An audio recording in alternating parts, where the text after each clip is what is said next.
Akkam jirtu daawwattoota qophii waan keenya fuluma jirtanitti nagaan kiyya isanii agaa'u jedha. Kun ka daawwachuu jirtanii qophii waan keenya asiitii YouTube irratti kaasanii darbu galatooma ulfaadha horaa bula. Qophii waan keenya har'a karaatti haasa'u deemu xiqqishoo yaada kiyya waan Amaaraa fi Oromoo irratti xiqqishoo tokko haasa'u fedha.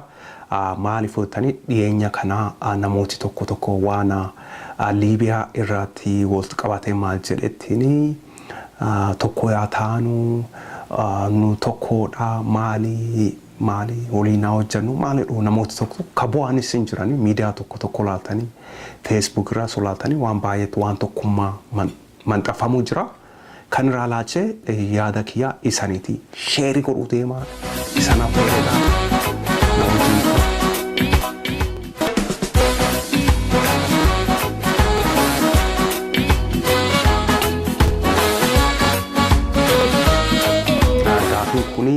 Can Oromo and Amara work together? The answer, no, that's not gonna happen. And that is one person's opinion. That person is this guy over here.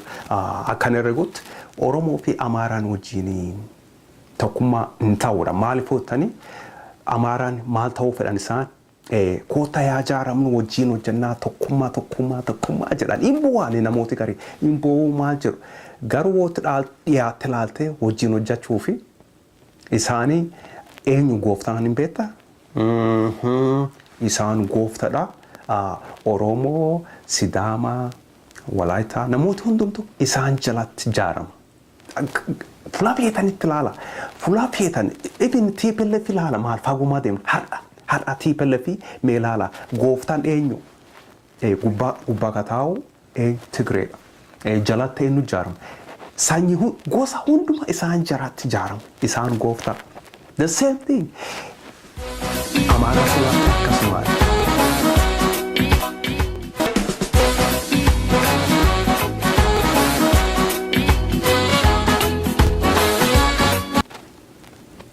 Oromoo fi Amaaraan waliin hojjechuu hin danda'ani laalameedha namooti baay'een laalanidha achi otoo fagoon deemanii duraanii maaliif hootanii isaanii gooftaa ta'uu fedhan Oromoo fi Amaaraa isaa wajjin yaa turooti sanyii biraallee Sidaamaas deemnaa Aanyuwaak namoota hundumtuu Afaar Sidaamaa Walaayitaa Ugaadeen hundumtuu isaan maal jiru tokko yaa taanuu jedhan tokko yaa taanuu jedhan kuni tokkummaa sobaati bara dhiiga nama biraatiin isaan tokkummaa san jaaranii isaan gooftaa ta'uu isaan gooftaa yeroo hundumaa fuula feetee deemi laale waldaa kiristaanaa afaan Amaariffaa dubbatan gooftaa akka ta'an one way or another isaan gubbaan eenyudha isaa fuula feetee deemi akkuma ilaalame TPLF eenyu gooftaan biyya san TPLF.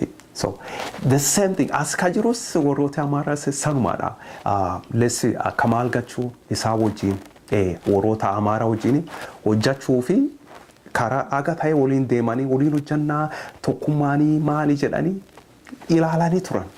Garuu hin taane akkuma beektanii Kamal Gachuu yessa abaa'oo Kamal Gachuu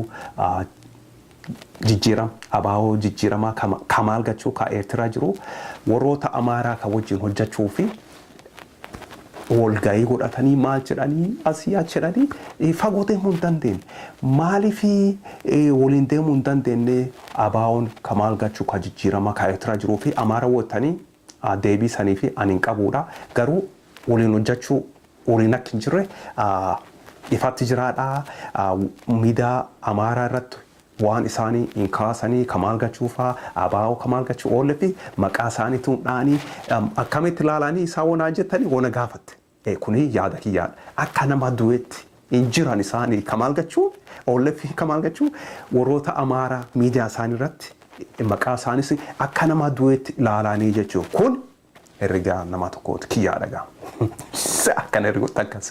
Namni biraa isaa wajjin hojjechuu fi ka ilaalee isaan bira deemee itti dhiyaatee maal jedhee keessa seenee yaa hagarlichii jedhanii tuulanii achi ol fageessan eenyu Jawaar keenya. Jawaar keenyas isaa wajjin hojjechuu fedhee ilaalee ture. Akkuma beektan fagoo wajjin deemuu hin dandeenye warroota Amaara wajjin.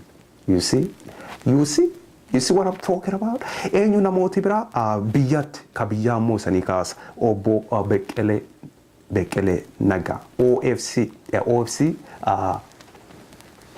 durataa OFC isaanis warroota Amaaraa biyya keessa achitti lafirratti waliin hojjechuu fi ilaalanii dadhabanii jibbaatanii nagaatti jedhanii wal dhiisanii isaanis achi ofii qabu obbo Beqqeleenis ka ofii qabanii waliin hojjechuu hin danda'amne. Eeyyee ammas irraa deebi'anii jedha Abaaw Kamaal Gachuu warroota Amaaraa wajjin hojjechuu fedhanii walgahii godhatanii hin taane hafeedha. Kun waan nama gammachiisu? I don't know, maybe, yeah. Jawaar Mohammed isaa wajjin hojjechuuf innis ilaalee hin taane kunoo innis deebi'ee qaayee keenyatti galeera ganna keessa jira. Welcome to the show Jawaar Mohammed. Eenyu kabira obbo Beqqelee Naggaa isaanis OFC leaderii kataanii isaanis warroota Amaaraa wajjin ilaalanii hin taane ofirraa dhiisanii warroota Amaaraa wajjin hojjetamu waliin hojjechuu Oromoon hin danda'u. Maaliif hoottanii isaan gooftaa taanaa jedhu isaan gooftaa taanii isaan jalatti immoo Oromoon immoo hojjeta. Lafum isaa irratti lafa abbaa isaa irratti Oromoon gooftaa ta'uu dhiise maaliif Amaaraa jala taa'ee isaatii hojjeta. Dhiiga nama keenyatiin tokkummaa jaarraa jiru. Maal isaan hin ga'uudha? Maal hin ga'uudha? Amata 100 ol kenneefidha dhiiga keenya. Haga yoomi isaan bira deemnee afaan isaanii haasofne yoo isaan afaan keenyaas haasawus hin fedhan barachuus hin fedhan nama keenyatti bara isaan bira deema. Ilaala nama keenyatti isaan bira deema. Isaan afaan Oromoo barachuu fedhaa na barsiisii ka jedhu Amaara tokko agarte beektaa Amaara tokko aadaa Oromoo barachuu fedhaa afaan Oromoo haasawuu fedhaa ka jedhu Amaara tokko agarte beektaa ani hin beeku. In ta'uudha Amaara wajjin hojjetamuu in ta'uudha. Isaanin jedhagaa kun herregaa nama tokkooti awlakkii hin danda'ama tokkummaatti nu wayyaa warroota wajjin tokkummaa dibbe dhaanoo feete mirga qabda namni si dhowwe hin jiru deemi ilaali ati garuu ati garbicha ilaachi isaanii si sobuuri si jaalanna maaliif ati immoo isaan gooftadha ati immoo garbicha deemte dibbe tumuu fi dandeetta maal mirga keeti eenyu si dhowwe mirga keeti. Akkasii dhagaa qophii waan keenyaa kana fakkaataa yeroo keessan waan naa kennitanii fi galatoomaa sinin jedha. Can Amara and Oromo work together? That's the title of this video. Tolega yeroo biraa agaa wal agarru nagaa sinin jedha. Bye bye. Thank you very much for watching Bilisummaa Show, One Kenya Show right here. Everybody, nagaatti.